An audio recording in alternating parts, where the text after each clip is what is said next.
Hey everyone, welcome back to Rooster's weekly video update. This weekend's new Tier 4 was introduced for London and much of the southwest of England, which includes rules that are very similar to the UK's full lockdown. Following identification of a new, more transmissible version of the coronavirus, international travel from the UK has become increasingly restricted because of international travel bans. Different rules to international travel where borders do remain open apply in England, Scotland, Wales, and Northern Ireland. Those in Tier 4 areas in England will not be permitted to travel abroad apart from limited exceptions such as work purposes. Meanwhile, the whole of Wales has entered another lockdown, and mainland Scotland and Northern Ireland start new lockdowns on Boxing Day. More than 1,500 lorries are stuck in Kent waiting to leave the UK as politicians thrash out a plan to reopen the French border to trade and travel. France shut its UK border for 48 hours on Sunday amid fears of the new coronavirus variant. And the European Union's 27 remaining member states will try to coordinate restrictions on links to the UK after dozens of countries suspended travel for the same reasons.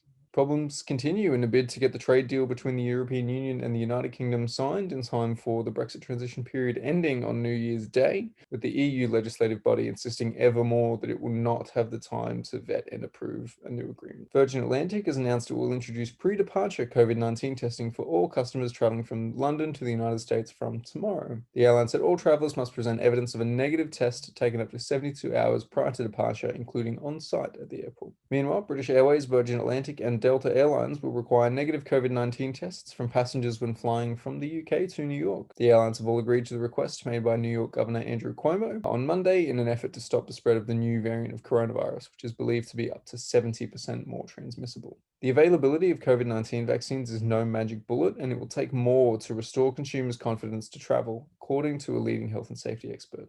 Ski resorts in Switzerland and Austria remain open for Christmas, although some resorts in Switzerland have begun to close. Most notably for Brits, Andermatt is closed. From yesterday, Switzerland entered a light lockdown with restaurants, sports, and recreation centres ordered to close for a month as the country attempts to curb its own rising cases of the virus. Over in social, Facebook continues to struggle with what small business advertisers are describing as arbitrary or incorrect account suspensions. If you've had your ad accounts banned for what feels like no reason lately, you are not alone. Twitter's also shared the handover process for the @POTUS and @Whitehouse accounts come Inauguration Day.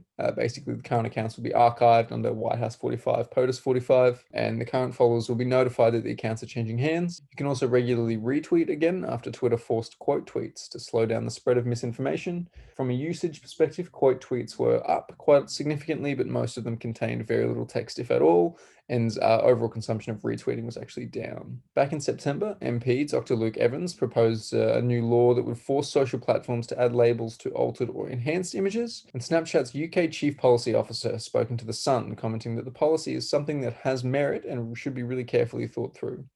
Facebook's UK Public Policy Manager, on the other hand, has said that the research that they've seen says that it's not actually an effective way of addressing body image concerns.